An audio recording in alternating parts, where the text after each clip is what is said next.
number? Rock and roll, man. Okay. How about you? I finished up the coursework this semester, and then I had to do prelims and then dissertations. So I can keep partying for about another year.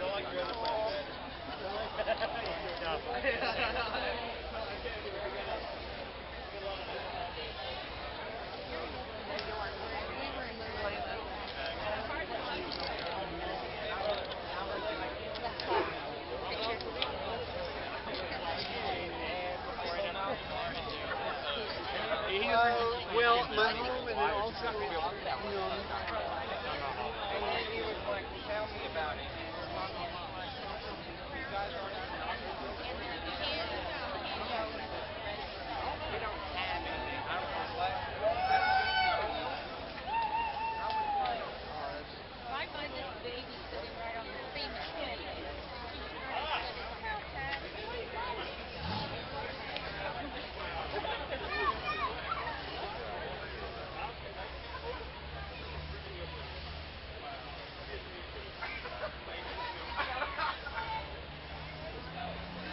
You almost ran over a baby.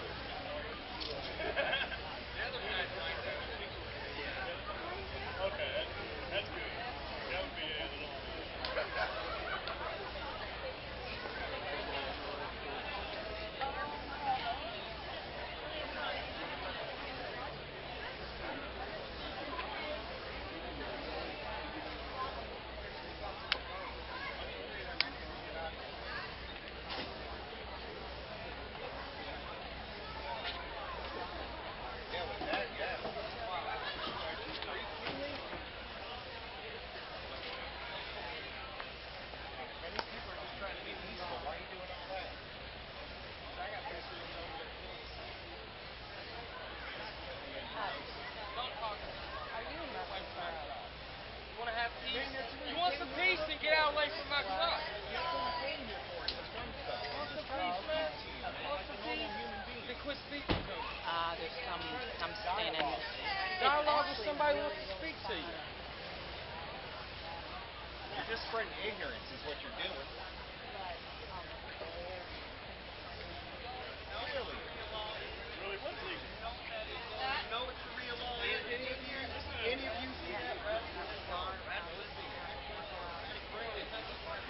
Do any of y'all understand that? No? Didn't think so. Have any of you seen it firsthand, or learn something before that are doing that, man? You don't know that. Who is it? Just like the one in New York. You don't know that. You don't know anything. You're just out here trying to... Hey guys, just ignore them. You know what this country's fighting for? Just ignore them. Come on, just go Hey away. guys, just ignore them. Just ignore them. Come on.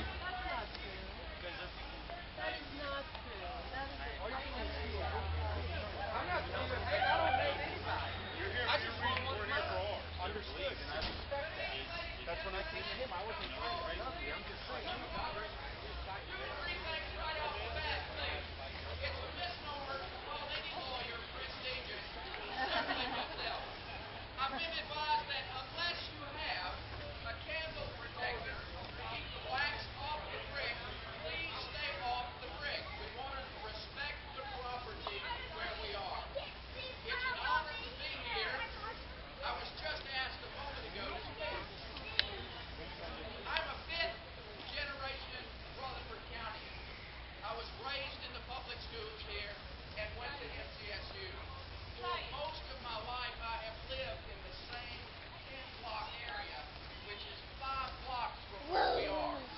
I have a daughter in the public schools here now, who was also raised here.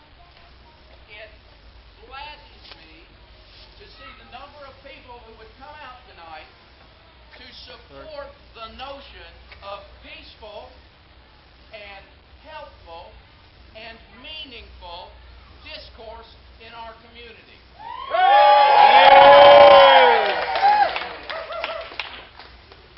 It is my personal belief that to be here tonight evidences a respect for everything that we as citizens of Murfreesboro and Rutherford County hold dear. The integrity and dignity, respect with which we will treat our neighbors and our friends and our colleagues. Our community is unfortunately being subjected to not only local but regional and national negative press for the actions apparently of just a few.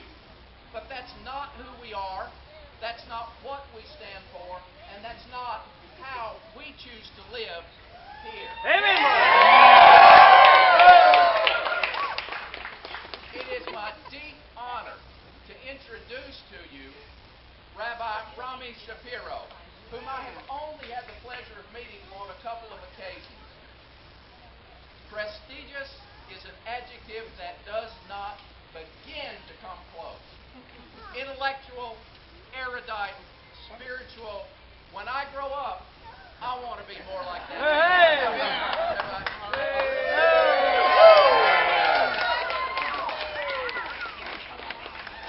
So I'm going to stand at a higher stair than you did.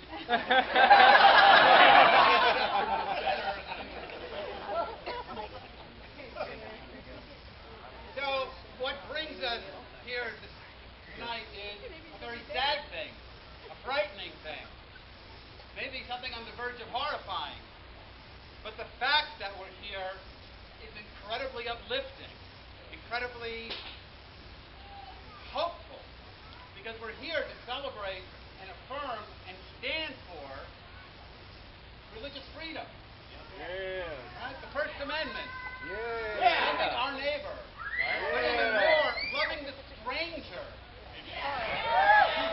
Because what happens, I love this country, but I love it enough to know its flaws. What's happening in this community is not unique to this community or any other. Today, it's the Muslims that are the other. It used to be the Catholics. It used to be the Jews. It used to be, still is, African Americans, Native Americans. We always have our demons in this country. And in every country, it's human nature to fear the other.